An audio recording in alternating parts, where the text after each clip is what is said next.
My name is Sonja Nel, and I work in the FMCG industry. And like the two PAs before me, I was a finalist in the 2018 PA of the Year Award, and I was tasked with the pillar of learning.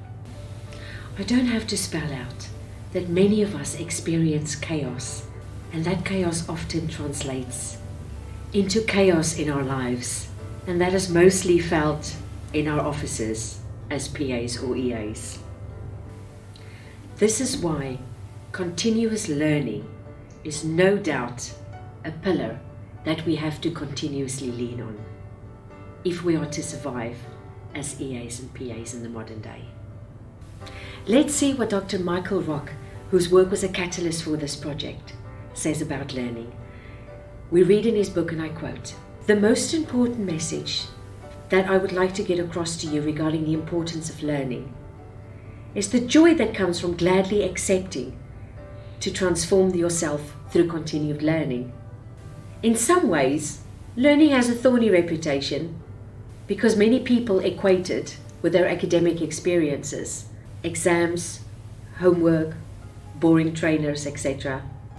But these are definitely not the essence of learning. Learning is about growth.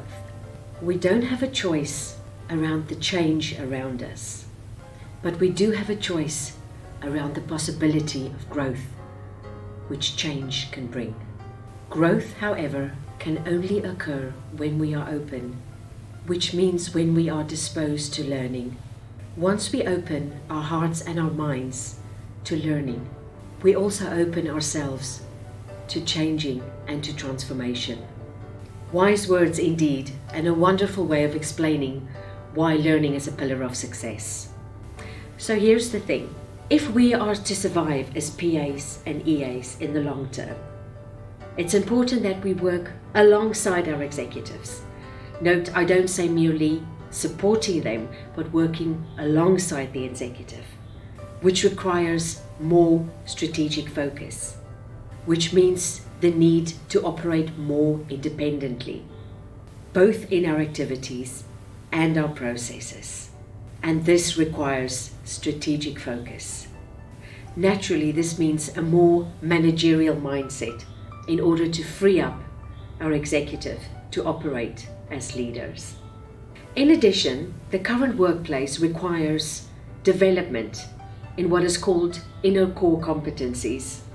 Some examples of these include your thinking, your innovation, your emotional intelligence, and your creativity.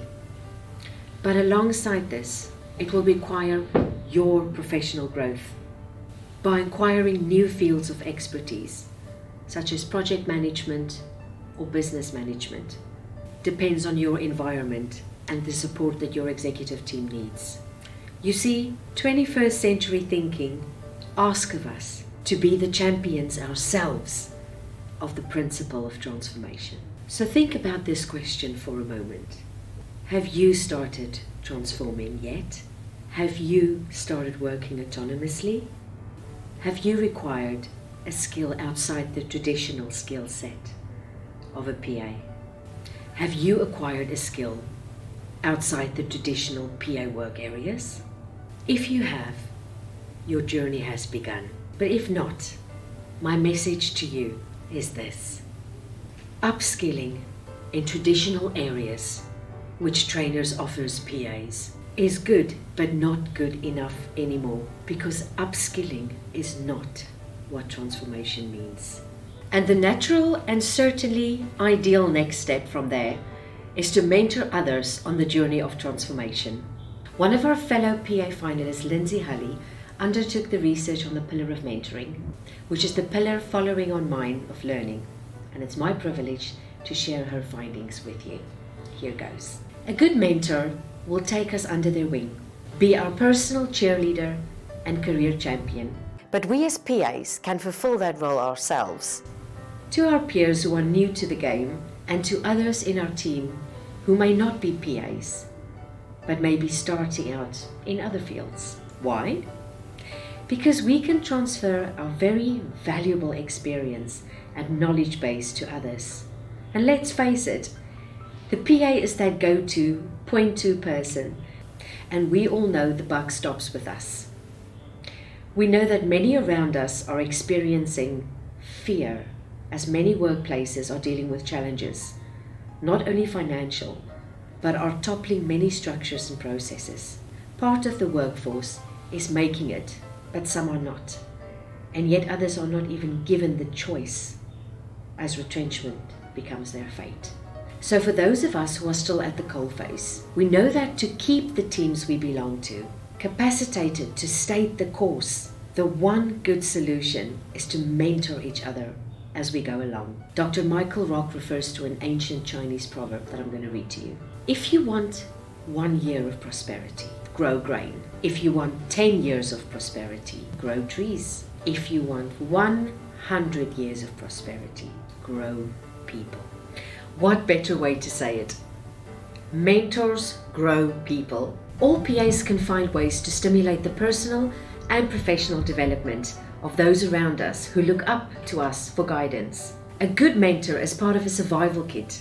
They are the unsung war heroes who survive the battlefields and have the scars to prove it. The real beauty of a mentor lies not only in offering guidance, emotional support, knowledge, and much welcomed encouragement, but rather it lies in steering people in the right direction when they are feeling lost. And this important support is, in my view, what PAs can become good at. And Lindsay is right.